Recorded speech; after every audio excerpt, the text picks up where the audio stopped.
And I think it's become more of a glamour position because of the ways it can hurt a defense, and guys want to be involved.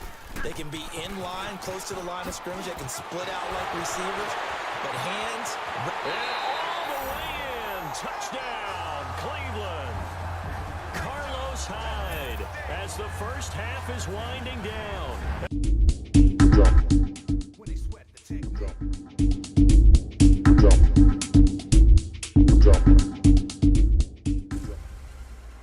Hey everybody, it's the coach. This is Thursday Night Football on EA Sports. On tap is what should be a pretty good matchup between the New York Jets and the Cleveland Browns.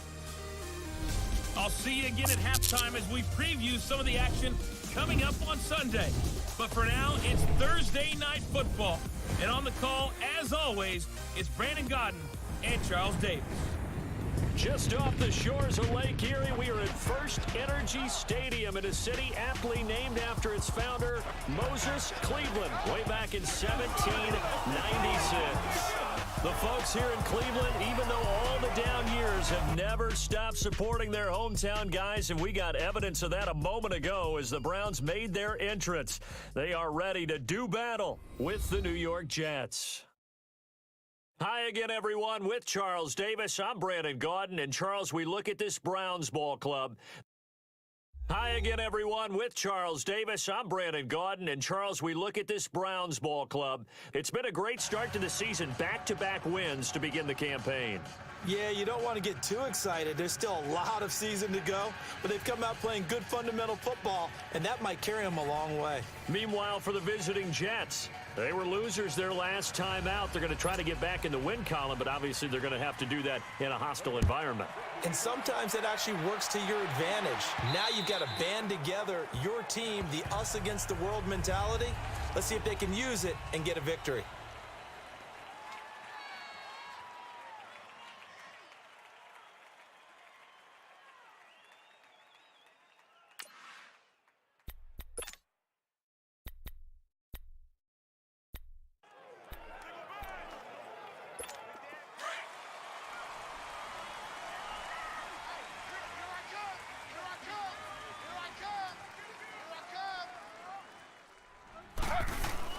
The first carry for a former 49er and also a former Buckeye. It's Carlos Hyde. And he'll work his way across the 30 to the 32. The numbers on the ground for Hyde last week. 12 carries, 66 yards, and a touchdown. And now that he's playing a Thursday night game, short week, you know he spent a lot of time in the trainer's room in the cold tub trying to get his legs back for this game.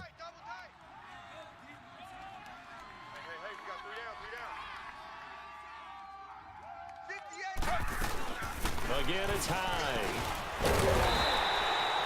They get 5 out of that one, and it moves the chains. The Jets and Browns, two cellar dwellers from a year ago, and they did meet in that season, Week 5 in Cleveland. Myles Garrett, it was his NFL debut. He got 2 sacks, but it was former Brown Josh McCown throwing 2 second-half touchdown passes to lead the Jets to the victory. And every time I hear about the Jets and Browns playing, you know what I think about?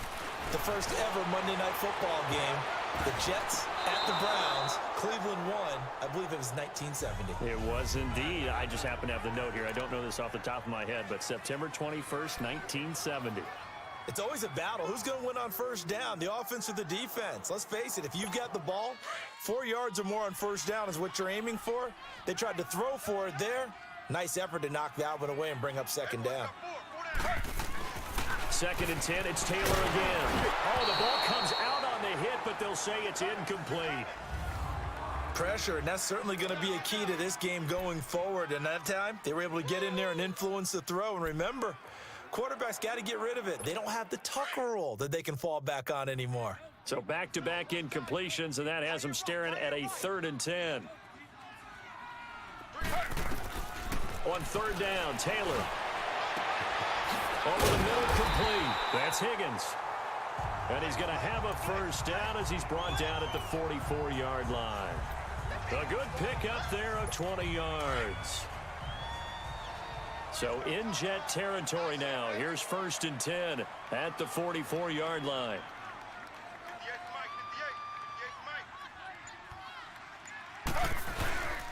They'll give to Hyde. And they're running right through it. And able to break one tackle, but then quickly brought down. But a nice little gain. It's a 7-yard carry to set them up with a 2nd and 3. Well, you often say that sort of opens the playbook now, 2nd and short. What do you think, early shot here? I like where you're going. Obviously, we've been together for a while, but you know me. I want to take that shot early and loosen things up. And the play goes nowhere. Losing yardage back near the 40 at the 39. It's a tough one right there. He ran right into the teeth of the blitz as the linebacker was freed up in order to stuff that one for a loss. I think quarterbacks got to see that. Got to find a way to audible into something a little more advantageous. Here comes the 7th play of this opening drive. They've moved it well, but here's 3rd down.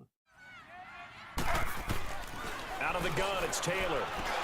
And he couldn't hang on to it through the contact. Incomplete. Anytime a defense can sit back in a zone like that, it tends to create a lot of congestion in the middle of the field. Makes it very hard to slot one in. Looked like I-4 at rush hour in your hometown of Orlando, Florida. An absolute mess.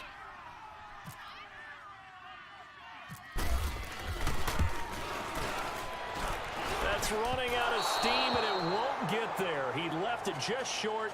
No good, and this will remain a scoreless game. Everything looked good. Good snap, good hold. Sometimes, though, the ball just doesn't want to go where you want it. And this one winds up no good. So good starting field position for him here as they come up 1st and 10.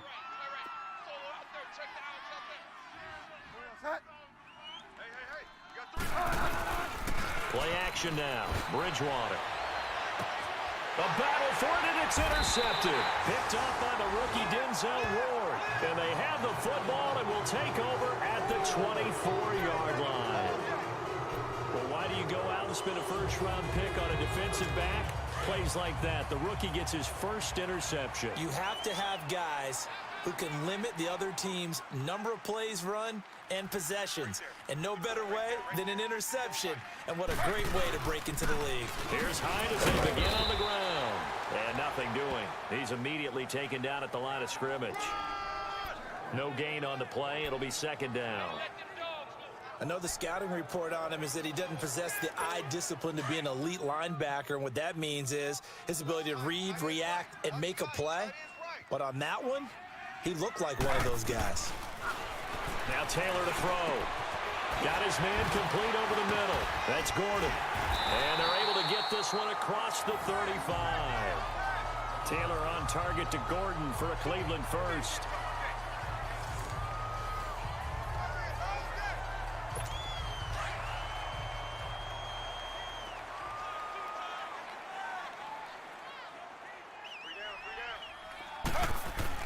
On 1st and 10, it's Taylor. And he'll find Akins there, complete. Stop shy of the 45. Showed off a nice little move on the play, though. 5 yards on the catch there, brings up 2nd down. Charles, Thursday night game, I think a lot of teams probably say shrink the playbook somewhat. Is that correct? I think you're right about that because you just don't have the amount of time that you have in a normal week to put in a full playbook.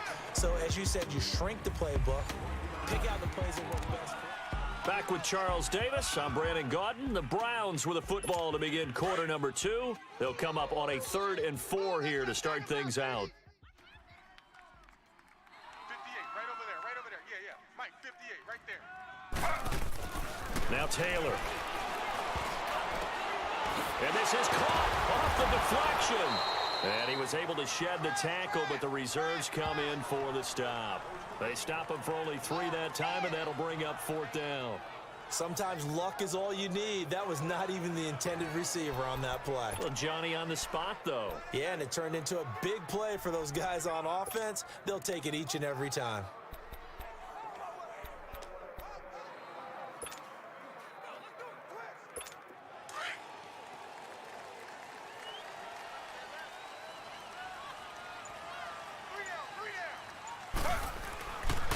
They'll run for it. Hyde.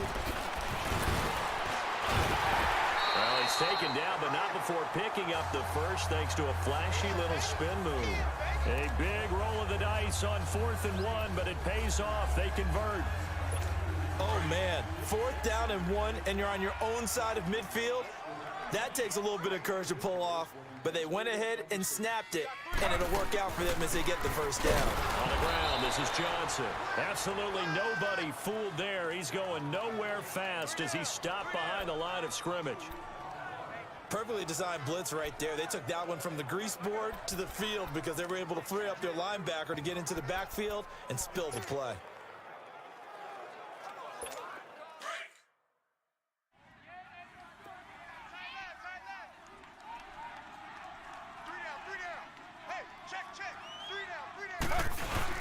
Now Taylor to throw on second down. And running with power here. And he took that in one-handed. What a grab. A really good pickup of 28 yards. What a catch and one-handed, and I'm starting to lose my awe about the play, and maybe I shouldn't. How much of this is the player? How much of it is the glove? Well, those gloves, they do have a little grip to them, They don't get that little extra tackiness to them now, and I know the guys in the NFL, the competition committee, some other places, are talking about examining those gloves to see if they're having too much of an effect on the game. It's Steve McClendon that time who winds up getting him down. Doubling this guy has to be a priority before moving up to the next level because the big fella, he just ate that one alive, just stuffed it. In fact, before the game, he was talking to us, and he's like, hey, these pants make me look fat. And we said, nah, man, you're just a whole lot of guy. He is at well over 300 pounds. He's a big man. It's a 10-yard gain there, and it sets him up now first and goal.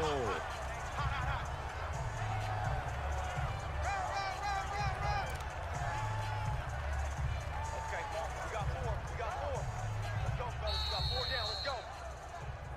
2 minutes remain in a scoreless first half. More from Cleveland after this. Coming up at the half, a reminder, we go back to Orlando to check in with Jonathan Coachman. He'll have a look back at our first half as well as a look ahead to what's coming up later this weekend. They'll try and run for it on first and goal. And he'll barrel his way into the end zone for a Browns touchdown. Carlos Hyde, his second touchdown on the season. And the Browns are able to cash in for 6. And as many coaches' meetings as we sit in, we hear the word finish all the time, don't we? And on that play, the back actually finished getting into the end zone, breaking the last tackle. Tried to wrap up, tried to use the proper technique, just wasn't able to get it done. Gonzalez able to tack on the PAT, and it's now a 7-0 game. So that one a long 11-play drive, and it was capped off by a Carlos Hyde touchdown run.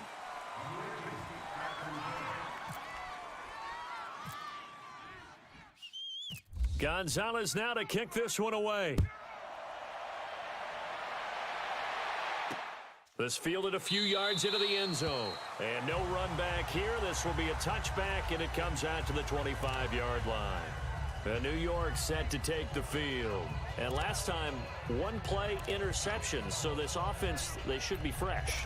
That's a good way of putting it.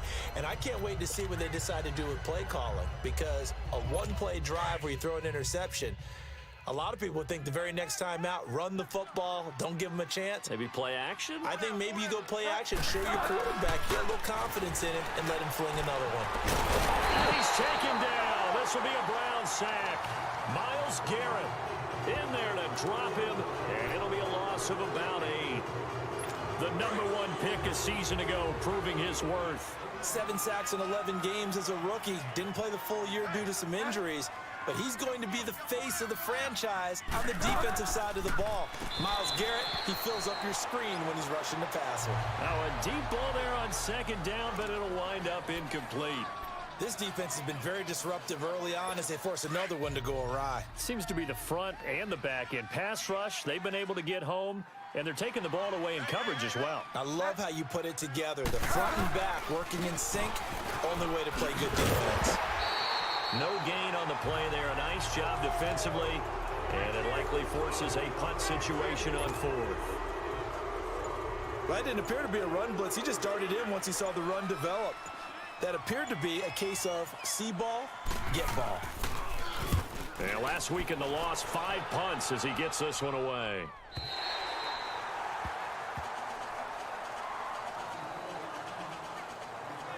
And let's look at Carlos Hyde now. He's been effective so far, over the 40-yard mark here in the second quarter. Don't forget about those guys up front, though. They've been effective, too.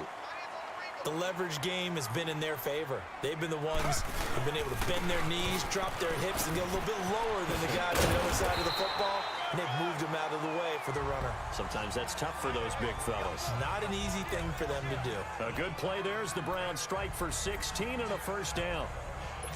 Tremendous blocking by the interior of the offensive line. They didn't just gash him there. They blasted a gaping hole for him to gallop through. I think if he comes back to the huddle, he better be giving them a whole lot of credit and thanking them for that much space to rumble. To the right side and complete to Njoku. That one goes for 24 yards. It certainly feels like there are more stars at the tight end position than there were even 10 years ago. And I think it's become more of a glamour position because of the ways it can hurt a defense, and guys want to be involved. They can be in line, close to the line of scrimmage. They can split out like receivers, but hands. And all the way in. Touchdown, Cleveland. Carlos Hyde as the first half is winding down, and the Browns add on to their lead. And that'll give them a 2-score lead here, but I'm looking ahead. They just want to hold it for the final moments here of the second quarter. They don't want to give up anything on the other side. No, not at all, because if they don't, it almost had the feel of an imposing their will score. And right now, they want to make sure they keep that and carry it into the second half. Gonzalez good on the extra point, and it's now 14-0.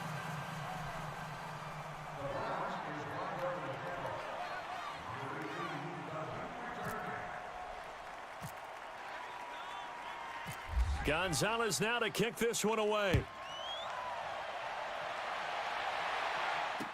Ardarius Stewart now on the return. And a nice return sets him up pretty good here at the 30-yard line.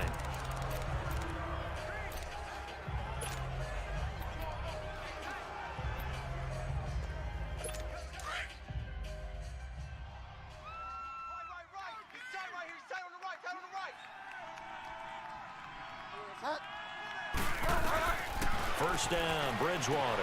Called in by Anderson, left side. And we're going to get a timeout with 2 seconds remaining in the second quarter.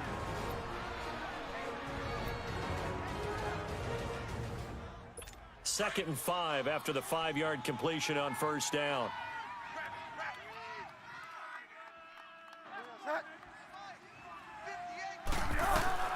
Final play of the half, Bridgewater. And his throw here's incomplete. And we will skip the highlight show this week. Get right back to this Week 3 matchup.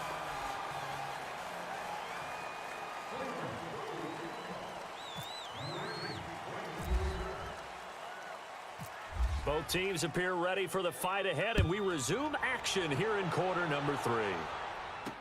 This will be taken to the back of the end zone. And no run back here. This will be a touchback, and it comes out to the 25-yard line. Now the Jets offense gets ready to head back on the field. They come out here with a 0 on the scoreboard. What was said in that locker room? That's what I want to know.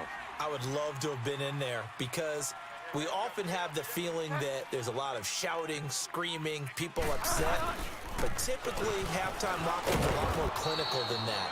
And in this case, are they upset that the plays weren't working because of execution, or did they think they were just bad plays to call? Yeah. We'll find out pretty quickly here if they feel like they had something going, but they just need to do it a little bit better or not. We'll find out.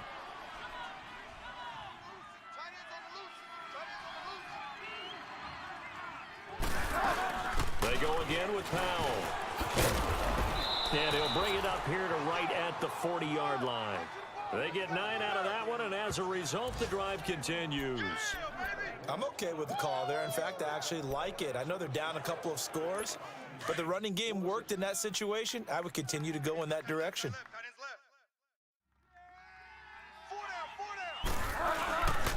This is the running back, Powell. And he is met at the line of scrimmage, and he goes down right there. No gain on the play there, second down. You know, despite the scoreline, I think they've got to like where they are here. They're on the road and just one big play away from getting right back in this game. I'm going to follow right along with you because the spot they're in now is a credit to their defense. They've kept them in it by making the plays that they've made, and that just means you're one big score away from being right back there. Now, the question is, can this offense step up and make that play? Because that's been an issue for them in this game. 4 down. Alert. Bridgewater. Now they set up the screen. That's complete. And they went the wrong way there. Losing yardage back at the 43-yard line. Well, you can see what they wanted to do. They wanted to set up the screen there, but it got blown up. It's hard to run that play if you're not getting a lot of pressure at the quarterback because the space doesn't open up. They were able to read that one and slow it down and stop it before they could get a first down.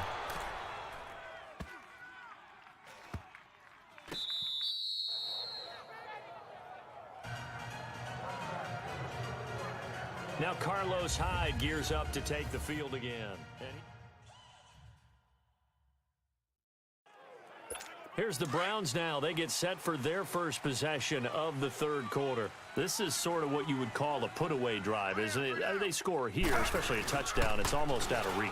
It certainly feels that way, and I think that they're going to call their plays accordingly because what you really want to do, even though you know the scoreboard is still up there and the game's going to go on, in fact, you can take the spirit away from another team, that their drive and will to come back and win can be taken with another score right here. Still third quarter, but you just get that feel. Yeah, they're teetering right there on the brink, aren't they? Taylor incomplete on first down. Here's second and 10. We got three down. Again, now it's Taylor on second and 10. He rifles one that's intercepted. Picked off by Buster Screen. And he'll take this down inside the 15-yard line. That interception sets them up beautifully already in the red zone. And you can hear it all the way up here. Oski, everyone turned to block, find a spot, and now they're set up inside the red zone for their offense. Following the interception, here's Bridgewater. Hit as he throws there, incomplete. Trying to get their tight end involved finally. That's the first time that they've looked his way. He's kind of been a forgotten man in this offensive scheme. Yeah, it didn't look his way at all in the first half, and I'll bet you the offensive coordinator made a note at the half and said, let's get him involved because he could be a big-time playmaker for us.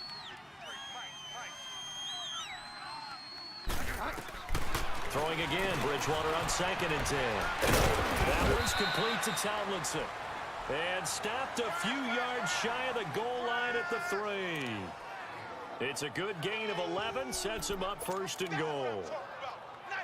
I got a kick out of that one, partner. You and I talk often about trying to hide receivers in certain situations, but a guy of his size can't really hide him. But the tight end drag route, definitely an effective way to sneak him across the formation for an easy completion and a first down. Throwing on first down, but this one winds up to be incomplete. And he was hit as he threw it there, and it forces it incomplete. Maybe a little frustration starting to creep in. The offensive line hasn't done a great job of protecting him in this game, and there he was, hit again as he threw it. Yeah, another time on his backside, probably starting to get a little frustrated. Got to keep his composure. And he is going to go down. Back at the 11-yard line.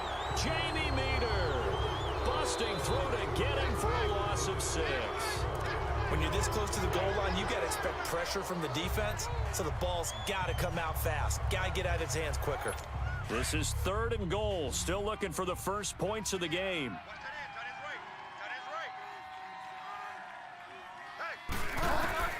Third and goal for Bridgewater.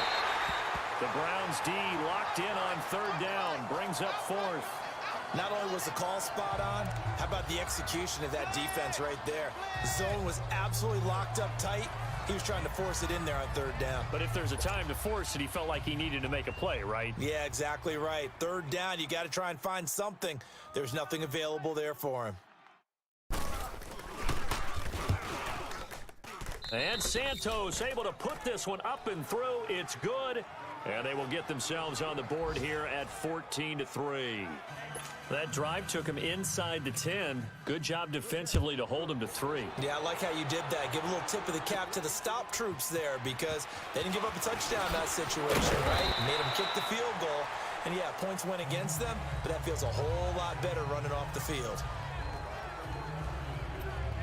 And now Cleveland geared up to take the field. They had that first half lead, but they have been shut down here in this third quarter, so time to retool a bit. And probably need to tap into that emotional vein that gets them back to really playing hard and effectively. Because a lot of times we think it's just play calls and this isn't working and it's shutting them down. Sometimes when you get a lead, you lose your edge. You don't play quite as hard. That's what they're looking for here. Try to get that edge back as they've watched this lead shrink a little.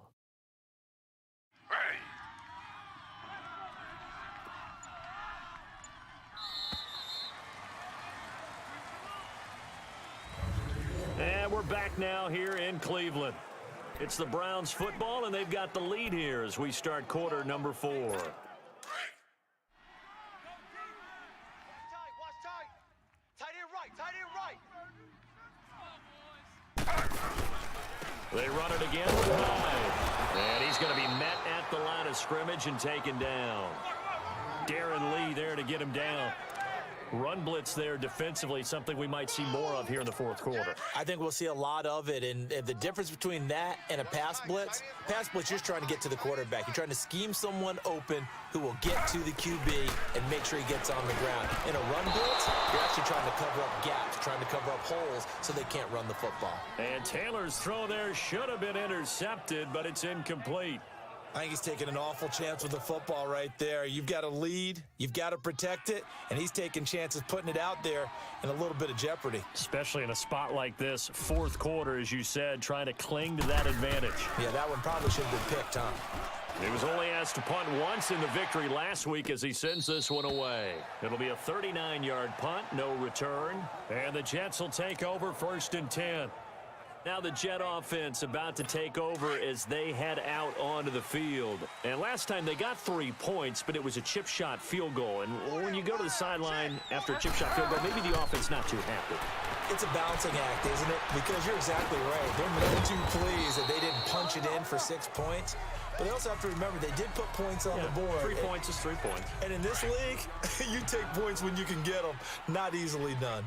This possession means so much for them. They've got to focus on this drive and find a way to make this a one-possession game. Yes. Got to get a score. Yeah, so good with a field goal. Don't necessarily need a touchdown. Got an open man. It's a noon one.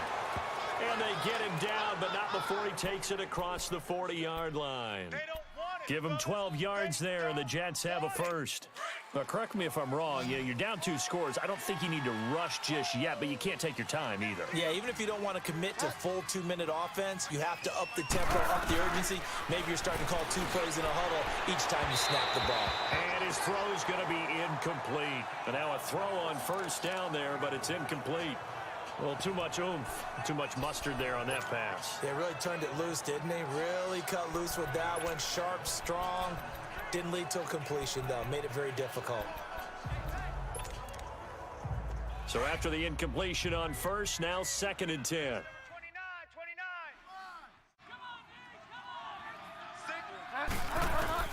On 2nd down, Bridgewater again. And he comes back with one complete. And he'll be taken down, but not before he gets into enemy territory. It'll go as a gain of 11 and a Jets 1st down.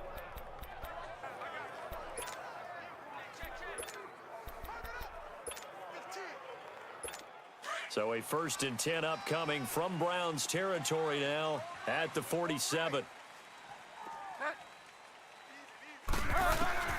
Bridgewater on 1st down. Newell's got it, complete. And he'll get it inside the 40 to the 39. A good pickup there, 8 yards on the 1st down completion. One thing I can say pretty safely, that route is not called if you don't have a guy who can throw the ball and put some mustard on it. Because if you're going to lollipop it in the middle of the field, bad things usually happen. It takes a strong-armed guy who can rifle it in there, and they were able to successfully complete that one. Facing a 2nd and 2 after that last catch, good for 8 yards. Time for a break. We're back to finish this one off after this. So it's Jets football as we get you reset here. And let's see what they've come up with offensively after having time to talk it over. To the air again with Bridgewater. Pass incomplete. He was going again for a new one, and it's third. And finally, I think the guys on the defensive side, they said no more. They slapped the double coverage on him, made it very tough for him to get the ball. After the incompletion, here now, 3rd and 2. 83, I got 83. Bridgewater on 3rd and 2. He's got Curse. And all the way in. Touchdown, New York. Jermaine Curse, his 2nd touchdown on the season. And the Jets have made this a one-score game. Big play coming now for the Jets as they'll set up to go for 2.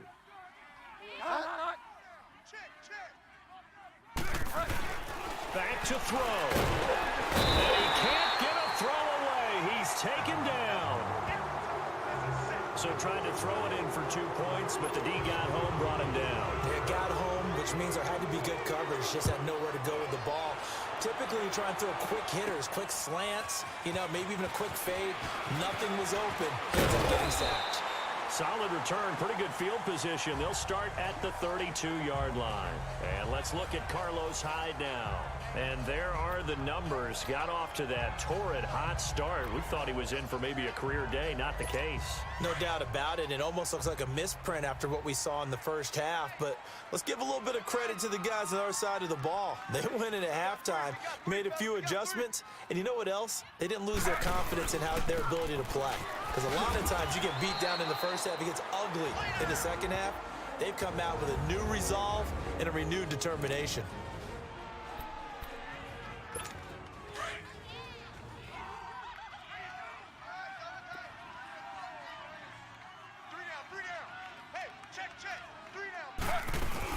They run with Hyde. He's been a knockout tonight. And he'll get this up to about the 38-yard line.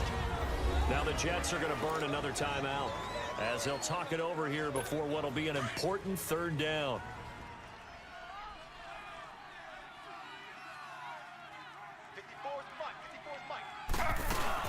They'll run it now out of the gun. And he's going to have a first down as he's brought down at the 44-yard line. And now we're going to get a timeout here called by the defense. And they'll be disappointed to have to burn one there after giving up the first down.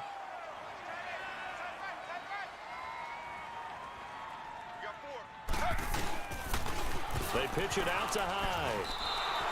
That's going to go as a loss of 2, and it'll be 2nd down. So where'd all that running room that he had in the first half go? Because it looks like it's drying up a little bit here. Someone made some adjustments, it appears, at least on this drive. Tight ends on the Ringo. Ready. We got 3 down, 3 down.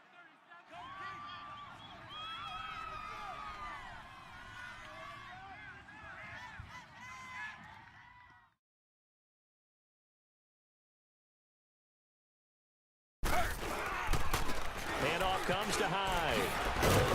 And he's going to take this one up only to about the 44-yard line. 2 yards gets them back to where they started, but now 3rd and 10. I guess the simple question, why not just take a knee there? I don't understand either why you would take any sort of a chance. We've seen it happen in the game of football. Doesn't matter whether you've watched high school, college, or the NFL. Some people get a little greedy, try to get that extra running play in, and it can backfire on them. Big play coming up. Here's 3rd and 10. I would expect to see some pressure here. 58, boys, 58, 58. Taylor to a knee, and that ought to just about do it. And they cannot do anything to stop the clock defensively. 3 straight wins to start the campaign now. And this is where a team, privately, within the confines of their own room, their meeting rooms, the locker room, they start to think to themselves, we're pretty good. We should be a playoff team. And Charles, I think when the schedule comes out, all teams, no matter where they're predicted to finish, talk about protecting your home turf. They were able to do that here in this one. Similar to a tennis match, right? Not letting them break your serve. That way you hold on to it. They got it done, and they feel very good about that victory. So for Cleveland, it's an ideal start as they move to 3-0 now on the young season. And they'll get a few extra days to savor this one before they take on the Oakland Raiders. Meanwhile, for the Jets, they'll fall to 1-2. And they'll be on the road next week as they get a date with the Jaguars in Jacksonville. I'm Brandon Gaudin. Certainly have to thank Charles Davis, my broadcast partner, and our entire crew. We'll catch you next time right here. It's the NFL on EA Sports. Oh, life ain't a ding dong. If I could take you up in boom, boom, boom, boom.